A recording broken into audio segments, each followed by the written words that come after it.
Welcome back to another episode of the Interesting MD. I am delighted to have Dr. Marcia Glass back once again. How that imposter syndrome affects the way that you practice. It affects how you interact with patients, and that leads to, I think, worse patient care. Being a person of color in a certain ethnicity or what have you, where patients wouldn't normally assume that you're the doctor, like what that feels like. Certainly in the South, it's a huge thing. I had students who were confused for being the janitor quite frequently.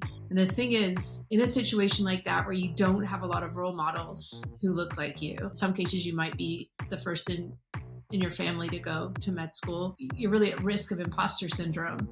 And then it's feeding into it. If patients don't even treat you like you should be a physician, they don't expect you to be, that I think it sort of feeds on itself. And I don't think we're talking about it. Welcome to the Interesting MD podcast, the show about what doctors do when we aren't seeing patients and how this can help us find balance and prevent burnout. I'm your host, Rob Beck. Welcome back to another episode of the Interesting MD. I am delighted to have Dr. Marcia Glass back once again. Not only is she an amazing and very cool international doctor and has done some really, really cool things in Liberia, she and everywhere else in the world, she is also a phenomenal physician and mother of three.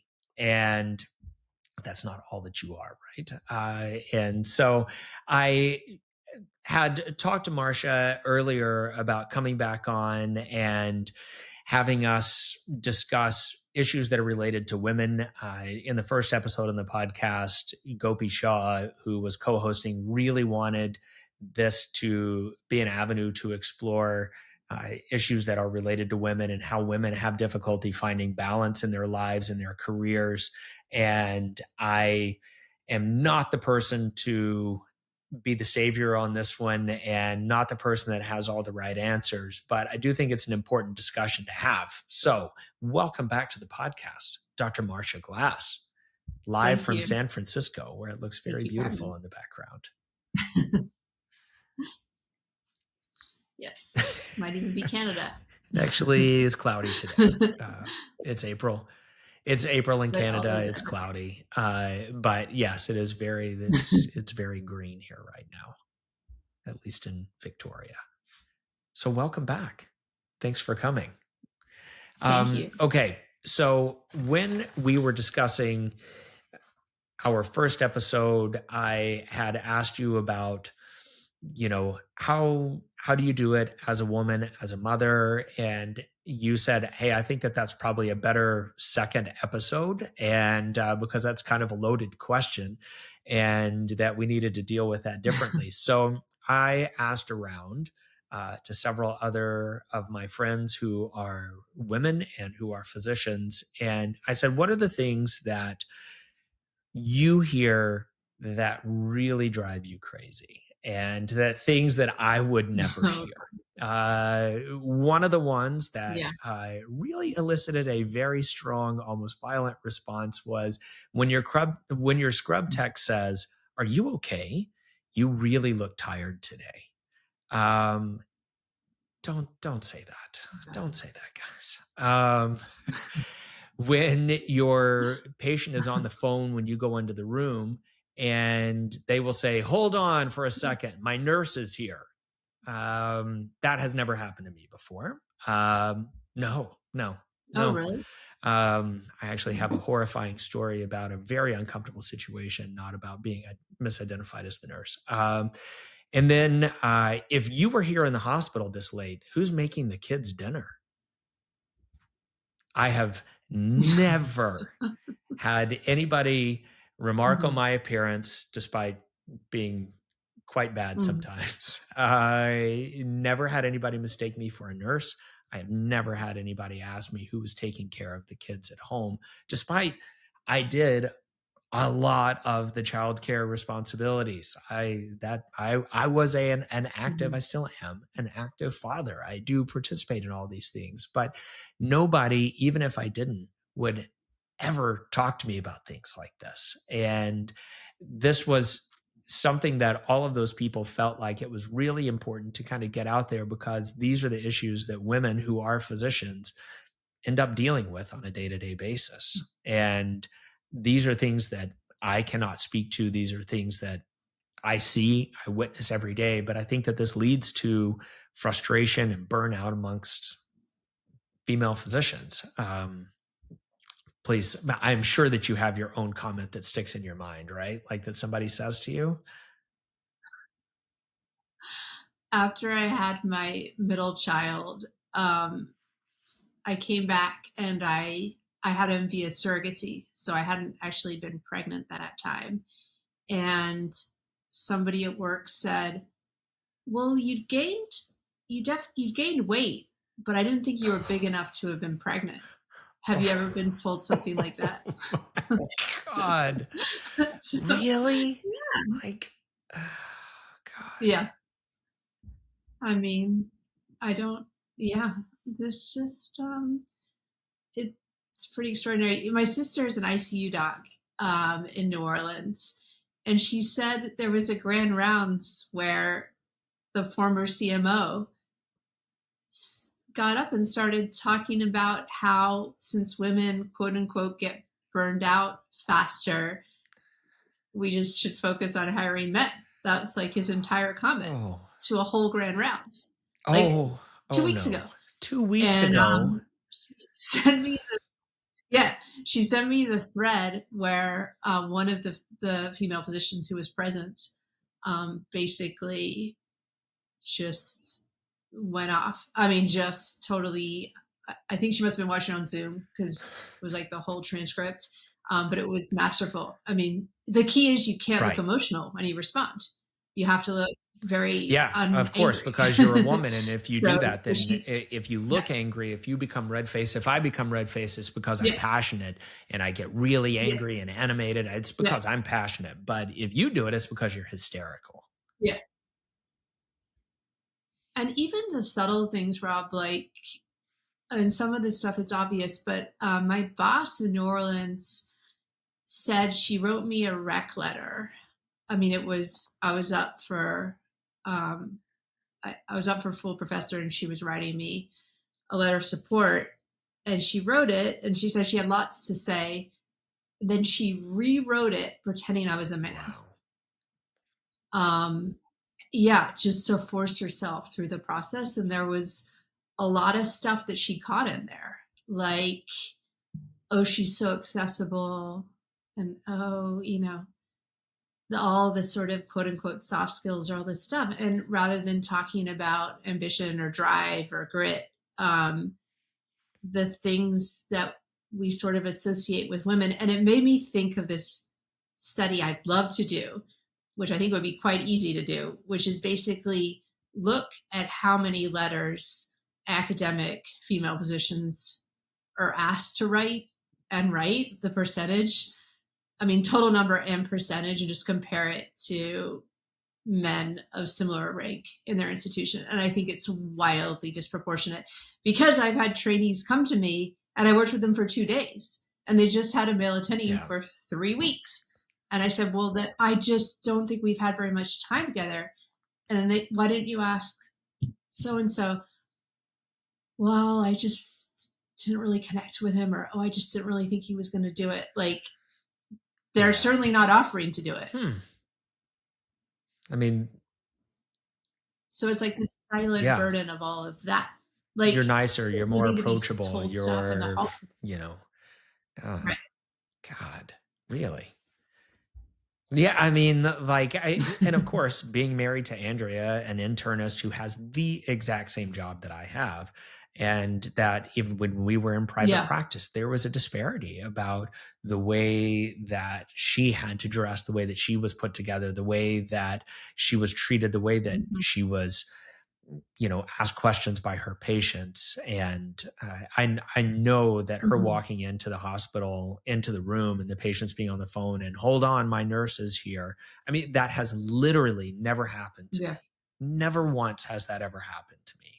One of the more horrifying times for me, when there was this massive amount of chauvinism, was when I was a first-year resident and Michelle Guidry was my attending. And, like, for anybody who knows Michelle Guidry, she is just an amazing doctor. And she is like just, Yes.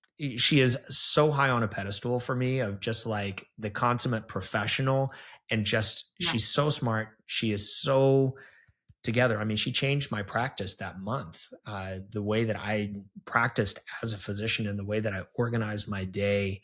And she's just such a badass, and I respected her so much. And I walk in and she is presenting the patient, like presenting the plan to the patient and talking to him. And we're there with the whole team. And the patient looks at me and asked me if that was correct. And I was just, Oh, I God. wanted to die.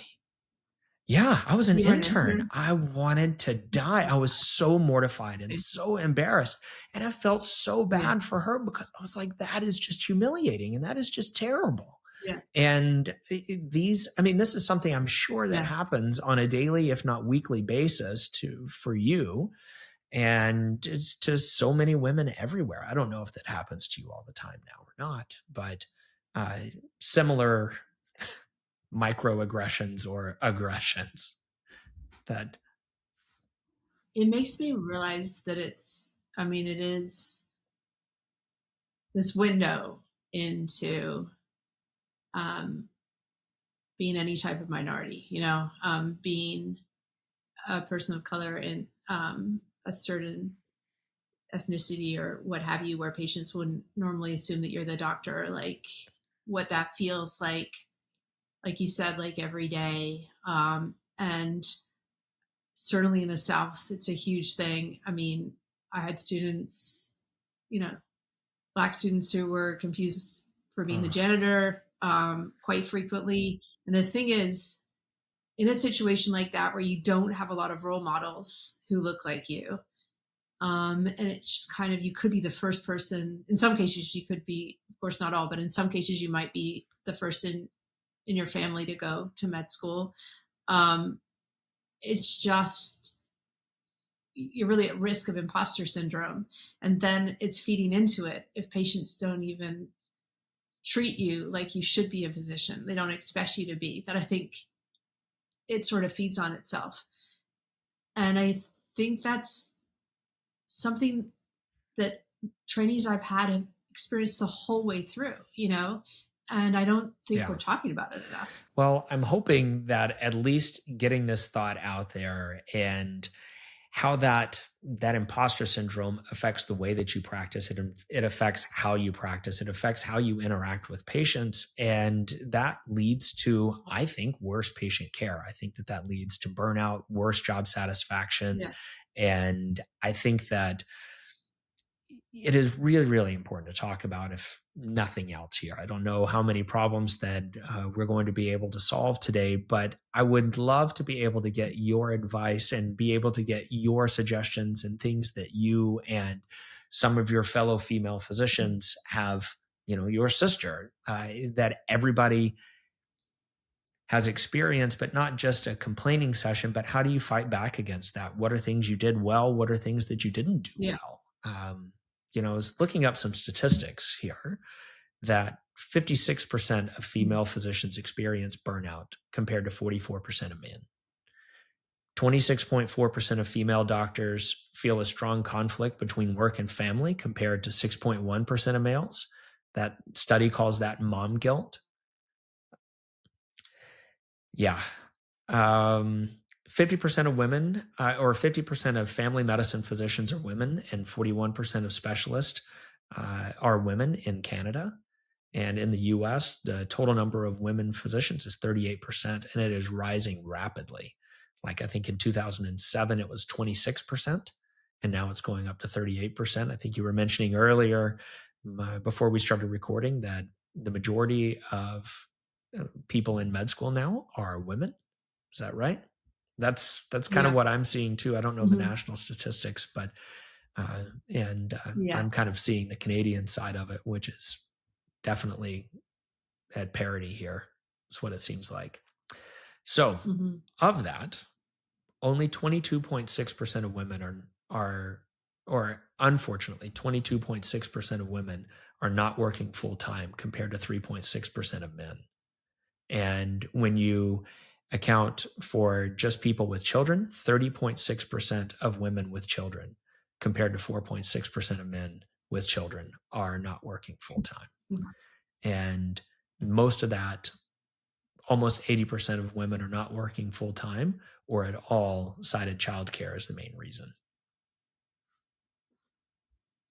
Yeah, because the problem on those stats to me isn't that people are working part-time, it's the discrepancy, right? Because if 20% of it just averaged out and like 20% of everybody of all genders decided to be part-time, sign me up. But it's right. Like, I think, my husband, as you know, is an anesthesia resident, and I've prohibited him from working full time. Like, that's that we've lived off of one salary all this time. And there's no scenario where he'll be full time coming out. But that isn't what those numbers suggest. It suggests that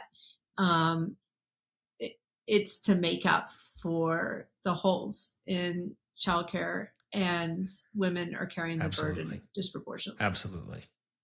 So, no, go right ahead, please. Go ahead. When you're asking about what we can do, I think the most gratifying thing I've done in my career is mentoring, both in an official capacity as a program director or unofficial, the students that I meet and then I stay in touch with for, in some cases, over a decade. I still get emails from people I trained 15 years ago. And there are more women in that group than men. And part of it is because I think it's harder for women to find mentors, or at least it was when I got started. I really didn't have any. And I went to Georgetown Med School, and 10 years before I was there, it was 80% male. So that was very recent that they'd even come down off of that statistic. And you could really feel it. There was this one male urologist, and he would each year take 4 boys from each class. Men, but they called them the Maxted boys. And he would mentor these 4 male students every year at Georgetown Med School. And he would take them to work in this urology clinic and take them out to do things outside of class. And it was widely known that he shared answers to some of the exams with these students. He had access to old test questions, and he would share them with this group who would just get picked. And I know because the guy I dated was one of these Maxted boys one year. Not that I got test questions, but I knew what they were up to. You got nothing out of it. Just that was a thing. I got no questions. But just the fact that was a thing, the Maxted boys, that wasn't happening for female students. And I remember we didn't study female anatomy at Georgetown Med School. We had one lecture, and they said, "Oh, the anatomy is pretty similar, except there are 3 holes. So you guys can just read up on that." And so there was this protest movement called Club Uterus, and the class above me would just go around and paper the holes and pictures of the uterus. But that wasn't in the 1940s, this stuff made me feel very alone as a med student and even into residency. And at some point I did find very strong female mentors, but I wanted to pay it back. And so I think mentoring in a way where you really get interested in someone's career, not just oh, you're mentor, blah, blah, I'll sign that letter. But you really focus on their success. And if it preferably could be a student of color or somebody who's first generation in medicine or a woman, watching them get through the whole process has been super gratifying.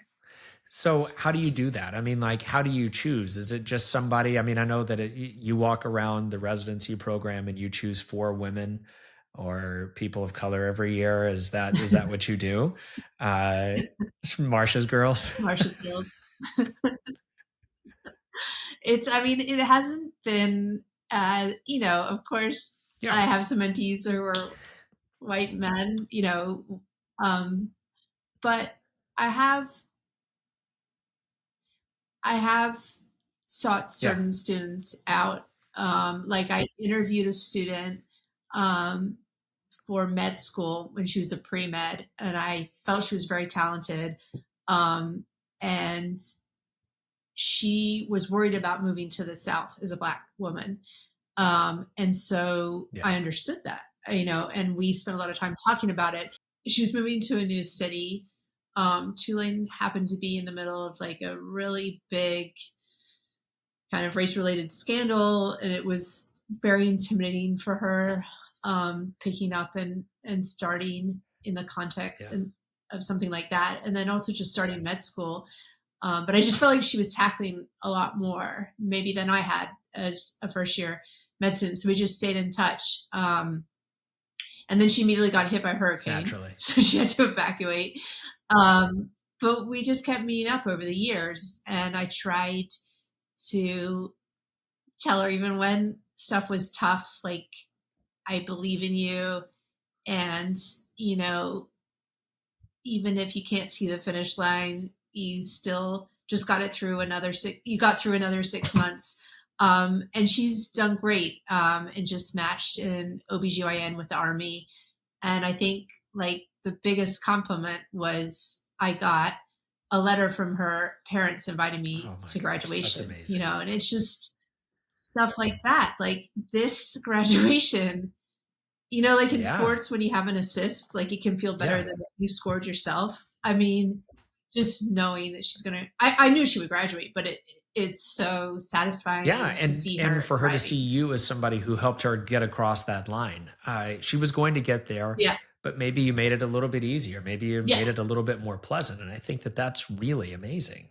And, I've just now started getting into academics here in Canada. And so am supervising med students and residents on the internal medicine service. And so, that has been really fun. And what I've learned, the more, I would kind of come in for a week and do it over the past couple of years. But what I've learned is that now that I've been doing it a bit more frequently, that seeing specific people and their personalities and kind of the challenges that they're going through, and just looking and seeing, okay, if you just sit there and you look at the residents and you look at the med students and you kind of see where they are and where they're coming from, it's very easy to pick up on somebody and their needs. And, you may not get invited to their graduation, but maybe you just made their week a little bit easier. Maybe you made their month a little bit easier. Maybe they're looking forward to seeing you the next time because you believed in them and that you gave them some really good advice. Earlier, I told Michelle Guidry the story about how much I really respect Michelle Guidry. And it's because she looked at me during that week or during that month and just said, dude, you're all over the place. Like you're all over the place. You're like disorganized. And what I want you to do is make a list every day for every single patient about what you need to do. And that simple, silly thing was life practice changing for me. And it helped me to really be able to focus on the things that were important and not having to run back through and, did I forget to do this? Did I remember to do that? Did I send this? Did I send that? And that has changed my practice 18 years later. 18 years later, I still do that every single day. Now, again, this is not because she saw me as being a minority, as a white male, but she invested in me and it made a difference. She cared. She gave a damn. And it was amazing and it changed my life. And I think that it's really, really important for people to take a step back and look at that. So more importantly, focusing Yeah. on, today, how can you make women physicians, minority physicians lives better today? Um, you know, They say that like part of it is, also I've read, like I've got friends who work as consultants and stuff and deal with DEI issues and that sort of thing for yeah, companies. Like they'll get hired to like help a company do it yeah, better. At least they were a month ago. But it's about helping people get connected. Like, are they going to get the internship? Are they gonna, how everything in medicine is like, oh well, my uncle knows this guy, but what if yeah, your uncle doesn't know that guy? And what if no one in your family, like I had a student who was first generation in medicine and did not have enough money to take a second attempt at the MCAT. So everything was writing. His father was a line cook in LA and spoke only Mandarin. And this student could only speak up to a level about ninth grade in Mandarin. So he couldn't even explain to his dad what he was doing at UCSF. He was on a research project with me. Like he didn't even have the words to tell his dad what he was doing, let alone have people in his family who understood or could help him. And so he sat for the MCAT and he didn't like his score. And I said, I think you should apply with this score. It's actually was my score, which wasn't like that it's good great, but it enough. got me in. It was good enough. And I know you'll be a really exceptional physician and you just got to get through this shit of, applying. And I said, if you have to retake it, so if you don't get in this time, Zach and I will pay for you to take the MCAT next time. I also felt Yeah. like I owed him a lot because he'd been doing all this free stuff on my research projects. So um, we didn't have to do that. He just applied with his score and got into UC Davis. And that's another graduation where I was just like weeping, because he never thought it was possible. And of course, it might not have been. I mean, it wouldn't have been if he didn't Yeah. just try. Well, I think that that's something that I'm hoping that women will start to see is that maybe that there's a lot of pressure that people outside put on you, but I don't know. Do you see that there's a Yeah. way? I mean, you can't, women are not able to just say, screw it, and I don't care at all. I'm just going to go Yeah. and do, but I saw the way that women would talk about Andrea behind her back or say things right to her face, and not Yeah. in medicine, but the moms at the baseball games or the soccer Yeah. games, or telling Andrea, oh well, I just I'm so sorry that you're a doctor, I just would not want somebody else to raise my child. It's like, nobody else is raising our That's child, messed like, up. for God's sakes. I mean, like, unless you're homeschooling, Yeah. somebody else is doing a lot of the work for your child, right? Like, I mean, Right. all the teachers at Right. school every day for 8 hours a day, like, that's an absurd statement. And it just, Yeah. I feel like that's just so damaging to people because you do internalize that and you do take that in and you do start to feel that guilt. And so you think, well, maybe I should start stepping back. I Yeah. don't know. Are there any strategies that you have, or any things that any time that people have said things like that to you and your friends, that somebody, one of your friends has told you, hey, this is what I did in this situation, and either it worked or it didn't work? I mean, women can be really sexist too.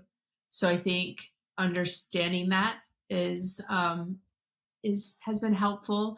And also you have never experienced this certain type of sexism that you can go through as a woman until you had children. Like for whatever reason, I mean, I know people without kids also experience sexism, but there's a special thing that happens to women from the second they become pregnant, where you're exposed to this whole world connected to you being pregnant, what people can say, what they can expect of you, and then on through the entire thing. Like you said, like opinions about your postpartum recovery, what you're supposed to look like, what you're supposed to do with nutrition, if it's okay to sleep train. And it does get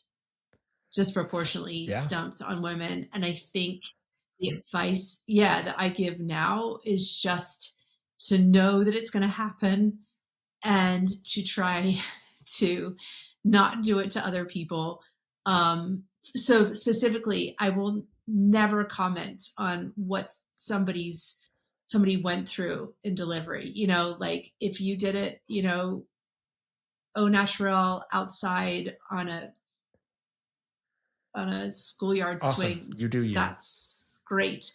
If you did it with like 3 different types of opioids for your epidural, it's so irrelevant, and I think when we fixate on that, it's actually a type of misogyny to make some women feel less than because they got an epidural. Right. That's some bullshit, you know? So I try to normalize it of like, hey, you know what? They're really great. If you don't want to do it, I don't have any judgment, but I just want you to know they're really great. And then also to just offset the whole la leche fanaticism. It's just like some people, for whatever reason, either can't or don't want to breastfeed, and it has nothing to do with the type of parent that they are. So I think recognizing that's, I mean, it's not enough to be like, just tell everybody to ignore it, because like you said, that's really hard to do, but also anticipating it when I see new parents going through stuff or my siblings going through it. It's like, they're going to get pressure about these individual things, and I need to help try to offset that or neutralize it. And I mean, even I remember Zach stayed at home, my husband, for 2 years with our first child. And I was told by somebody in our family, quote unquote, the neighbors are talking about how much you work. So I don't even know who these neighbors are or why that had to be repeated to me, but it bothered me at the time, you know, it really did. Just like this cattiness. And eventually, when a couple of responses, a couple of remarks like that added up, I just said, hey, you're totally discounting the work that Zach is doing here. He's a stay-at-home dad. And all these comments about what everybody thinks I should be doing is taking away from what he's doing, which is being a really extraordinary father. So don't do that anymore. You know, like I had to just name it and call it out. But Zach also backed me up. Yeah. I mean, so I think you can't just sit there and take it. I don't think that's healthy. But then, of course, you want to pick your battles, because you can be talking to people from different generations who are going to just need some time to understand or grew up in a totally different society. And so if you can have some patience with them and just kind of give them the time, you actually might see improvement, you know, rather than just being like, you have no idea what's going on. You know, he internalizes all this sexism. Forget it. Like, I don't think that's constructive either. Yeah, that's usually not the right way of doing it, is blowing up at people, right? But, are there healthy ways of setting boundaries with people and just saying, hey, that's, no, that's not okay. That's not what we're doing. Like, come on. That's enough. I mean, are there healthy ways of going about that? Like, I have never had somebody, when Andrea was pregnant, I never had anybody come up and place their hands on my abdomen. That has never happened to me before. I mean, like, just this intrusiveness. I mean, it's just complete strangers running up and commenting on me or my body or weird. Whatever else. Like, I don't know. That's some weird stuff. Or assuming that you're drinking. I mean, my friends and I experienced that, you know, like if they saw you with a drink, feel the need to say something. And it's also really, it honestly, it is triggering right now because there's so much political pressure on Yeah. pregnant women as well. And it's this notion that society can Right. control Yeah. Yeah. I mean, there is a lot everything. of pressure on that. Women are That's one thing that, I mean, other than trying to be the antithesis of that with my younger friends and my sisters, and just kind of be the voice of reason of like when they're struggling with something, I'll just say, I'll try to normalize it. It's like, well, we did it this way and it wasn't in the books and it probably sounds crazy, or they ate Ritz crackers for 5 days, yeah. like all the stuff that you and Andrea did, honestly, to get through residency with small children. And I think part of that can be kind of liberating for new parents to hear like, oh yeah, just don't worry about Yeah. that, or I didn't worry about it. Sometimes I feel like You'll that's sleep fine later. to me It's fine. because they know that I'm going to, yeah, they're asking me stuff because they know I'm going to say, don't worry. But you can help them by being a voice of reason. And then something I bring up pretty much across the board with female trainees who have not had children is I talk to them about their fertility plans and if they've considered freezing their eggs, because nobody talked to me about that, and I wish they had. And there's a ton of pressure on these women to push through training, and you guys did an amazing job of just kind of going for it, but some people don't have the partner or they can't date Right. because they're a surgery resident, and so I've had a couple, be sort of surprised, like, oh wow. And then I've had some go and freeze their eggs. I mean, I had a trainee go and get pregnant because I told her, look, it's spring, or it was fall of her 4th year, and I knew she wanted a child. And I was like, and she was afraid that if she interviewed visibly pregnant, it would be an issue. And I said, look, that's the beauty of Zoom. Just put your camera at an angle. Just try and go get pregnant if you can. And don't worry about the interview. Just put your camera at the right angle. So that's exactly what she did. And then she had the baby and showed up for residency, didn't have to take any time off, and managed to pull it off beautifully. Yeah. But the fact that she had to Yeah. think about that, Wow.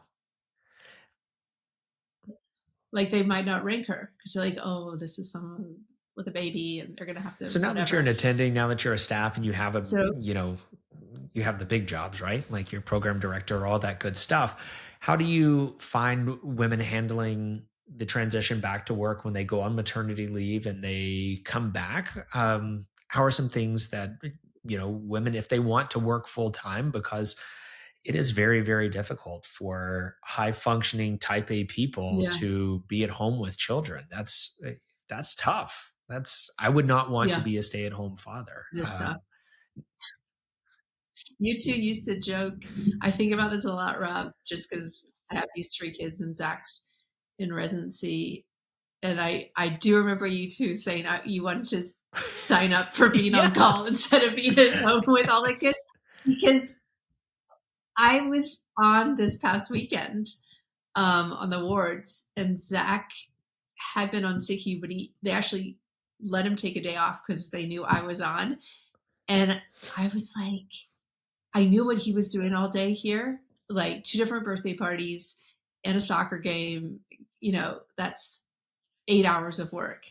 And I had almost exactly that amount of time, but with adult patients who are really lovely. And I was like, I know for sure my day was absolutely. Yeah. Like, now mine are all teenagers. And so actually I would love to be a stay-at-home dad now. But thanks to my student loan debt, I won't be able to do that. I won't be able to accomplish that. But yeah. So how do you help women to deal with that in coming back? Because again, in Canada, it's very interesting because women get a year of maternity leave, and actually men are getting like 3 to 6 months of paternity leave here. And I find that very wonderful, but I also wonder, how does that help, or how do women transition back from that? And how do you come back into that where you've been off of medicine for 6 weeks, 3 months, 6 months, a year? And how did you transition back from that? I know that you've had some very difficult and awful, painful experiences. How did you come back from that? What are Yeah. things you did right? What are things you did wrong? What would you advise somebody? Yeah, I don't think I transitioned back very well. I mean, the New England Journal piece I wrote was a great example of what the hell was I doing going back to work, 2 days after a miscarriage. Like, that's a really kind of crazy thing to do. And it blew my mind to read that in New Zealand, it was going to be mandatory 3 days off, paid days off for everybody. Just the recognition of that after a miscarriage, that law got passed a couple of years ago. Just the recognition from the government really kind of blew my mind. I would like to put a link to that because, article. Like which article, like okay. which issue was that? It came out in January. Do you want it now? It was Okay. called Heartbeat. Yeah. Heartbeat, New England Journal of Medicine. Do you want me to, I can Okay. just Yeah. send it to I mean, your I think email. that you texted it to me. It was incredibly powerful. And I didn't mean to interrupt you, but I do want people to read that because that is very, very real. What's your email? Beck10 at yahoo.com. Yeah, 10 at 10. yahoo.com. Yeah, and I mean, I didn't feel like I could talk to anyone about it except for, my partner and my closest, Michelle Goodry. I talked to her about it. My siblings, but that was 10 years ago now. And a big part of why I'm writing about it, those sort of things, is to get people talking about it. Because when you say transitioning back, it could be from a bunch of stuff, it could, right? It could be with a newborn and you've just been like in La La Land and it's so great. Or it could have been a straight up traumatic birth experience. Of course, we all know people who've gone through that. And I don't think, I think we try to silence women on these topics. Like, it's this idea that you should spare everyone else. Well, don't tell them that you're pregnant in case you lose it. Is it going to be better because nobody knew? No, that doesn't help anybody. It's just that nobody has to have that awkward conversation with you. But if I tell you I'm pregnant, if you're somebody I'm friends with and I tell you that I'm 5 weeks pregnant, and then at 10 weeks I tell you I lost the pregnancy,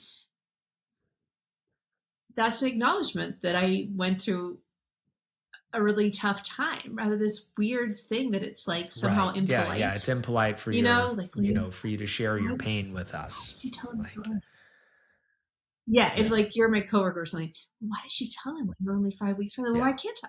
Like, yeah, this silencing of women, and then this idea that we should endure everything, like all these studies about our pain being inadequately controlled, that are coming out recently, were those women who were getting the pelvic procedure. They were going through an IVF procedure and there wasn't actually anesthesia.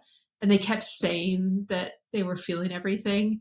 And nobody was listening to them. Like, that's the kind of stuff that we put women through that really kind of makes me crazy. So I try to just check in with people, how's it going? Like, how's it really going? You don't have to bullshit me.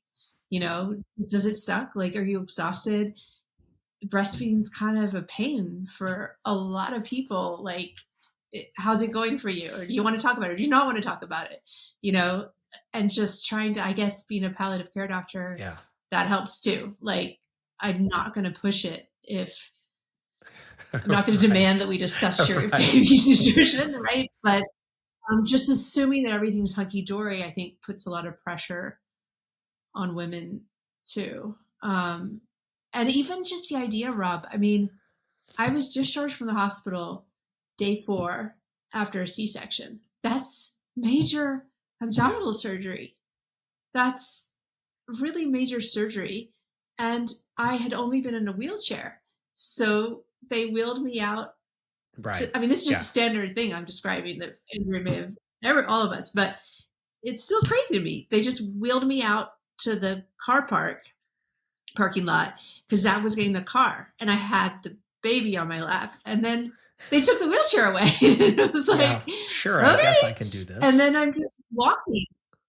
I guess I'm walking now, but I'm carrying this newborn. I've never been a parent, and I'm on Vicodin around the clock, but I'm supposed to stay up all night. And I have this I have this surgical wound. Like, I think it really came crashing down. It's so barbaric in the US. It's so extreme here. And I got home and I'm like, Zach, I don't even have a follow-up appointment for me. I have this abdominal wound and I don't have a follow-up appointment. So it got really infected. And I finally had to call and schedule my own appointment. And they were like, oh, yeah, you should come in. Yeah, I should come in. But why am I having to initiate this? Like,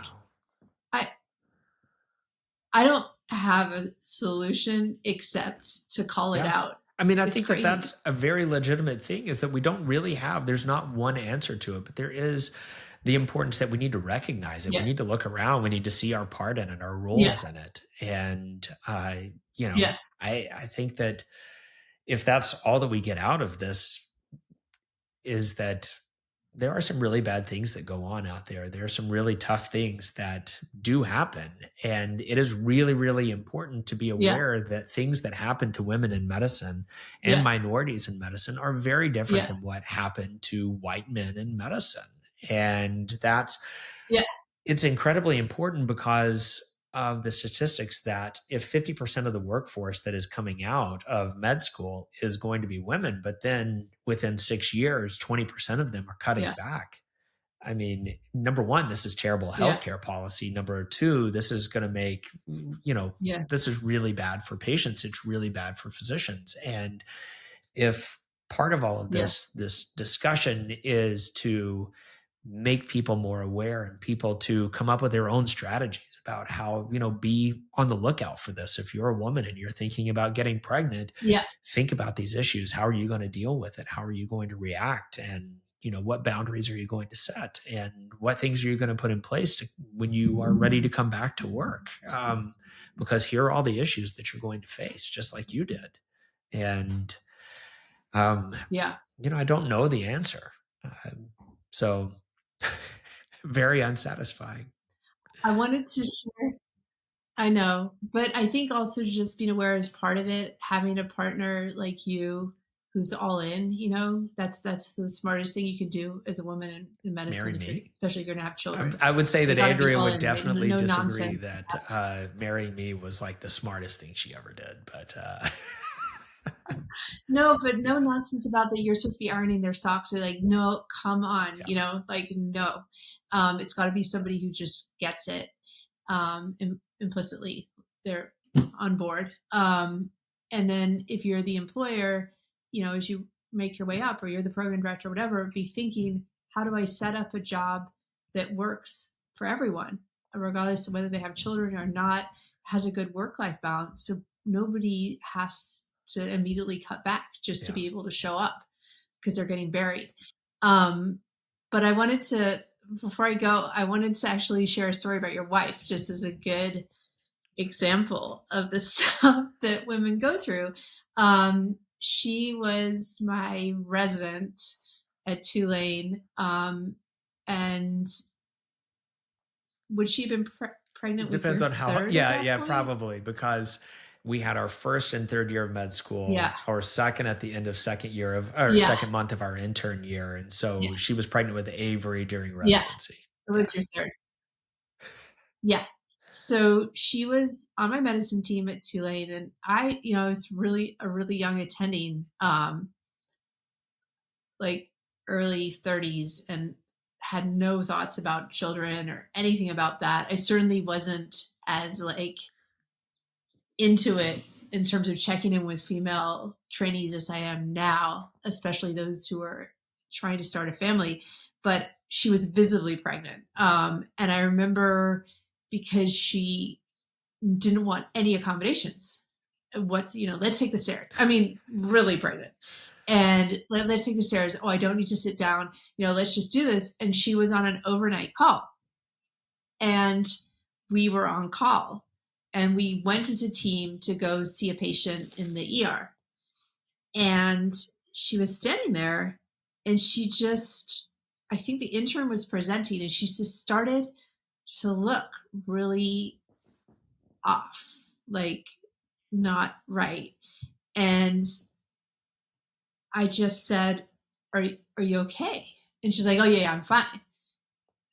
And then I said it again, are you okay? And then someone got her a chair, which she wasn't even going to get herself. And somebody grabbed a blood pressure cuff, and her blood pressure was about 190 over 110 or something. It was really terrible. And, I paused for a second because I said, I think you need to go. And she said, no, I don't. And, there was this moment where it's just like, I've got this whole team on call, you're focused on what I needed. I didn't need to lose my excellent senior resident right then. It immediately means there's going to be more work on the attending. So I wasn't totally selfless about it. And I mean, a part of me was just like, well, I mean, she's going to be, if she's going to make this call, she's the one who's pregnant. But then I was just like, this is really dangerous. This is just not okay. And some part of my humanity kicked in, I guess. And I called you. Yeah. Yeah. Do you remember all this? I said, to paraphrase, you need to call the chiefs to get Jeopardy in, because she, of course, was saying no.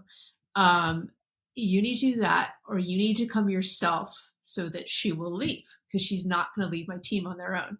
And she doesn't want me to call. So you got to do one of those two things. And you said, I got it. And so long story short, you made the arrangements and you came and got her. I think she went to the Lakeside ER. But the fact that it even came to that she felt like she couldn't take care of herself, like that's on all of us as a profession, that we put her in a place where she just had to push herself. And I'm sure she wasn't feeling good. And I'm sure she felt like, well, I'm never really feeling good right now, so let me just push through. That's a huge problem in the medical culture. It is. It definitely is. But I do remember that, and I thank you for that. My very healthy 15-year-old daughter thanks you for that as well. So. She's very tough. I think it's part of her personality, but I think that the more important thing is that it is kind of expected to be part of the culture, right? And that, right. Yeah, that's the problem. I'm hoping that the pendulum swings a different way, but it's very terrible that people feel like they have to do that. I can't believe you remember that.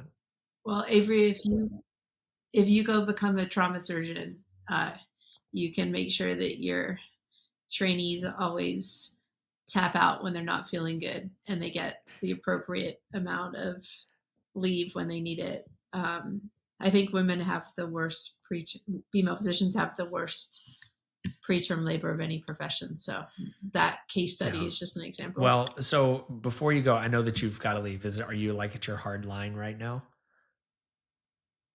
Okay. Yeah. I got to leave pretty soon. It's no big deal. So we can just edit out that part, this last little part. But I just wanted to thank you so much for doing this. And, I know that we have not really come up with any amazing conclusions yet, but I think that it's actually really important to point out examples of where we can just be better people and be better, whether it's a partner or whether it's a colleague or whatever, to make each of our lives better, because it is important.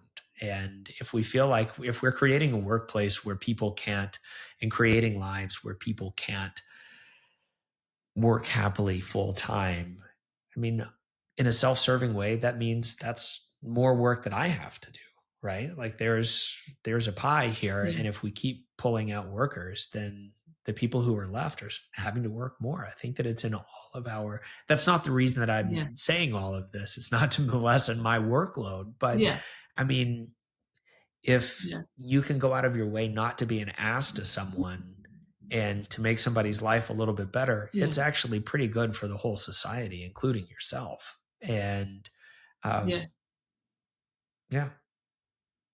really appreciate you. You're pretty amazing. And we will let you go and grab the kids. And thank you so much. Hopefully I will see you soon. Thank you, Rob. Thank you for listening to another episode of the InterestingMD podcast. Please check out my content on YouTube at InterestingMD and follow me on TikTok, Blue Sky, Instagram, Threads, and Facebook at The InterestingMD and on X at InterestingMD. If you have comments or questions and want to get in touch with me or any of my guests, please DM me on socials or email me at rob@interestingmd.com. If you have any ideas for a show and you want to share your hobbies with me or don't know where to get started on your own project, you can email ideas@interestingmd.com. Please like and subscribe to the podcast and YouTube channel to get the latest content. Much appreciation to Falter Media for editing, producing, and posting all InterestingMD content. Check them out, because if they can do this for me, imagine what they can do for you. See you next week.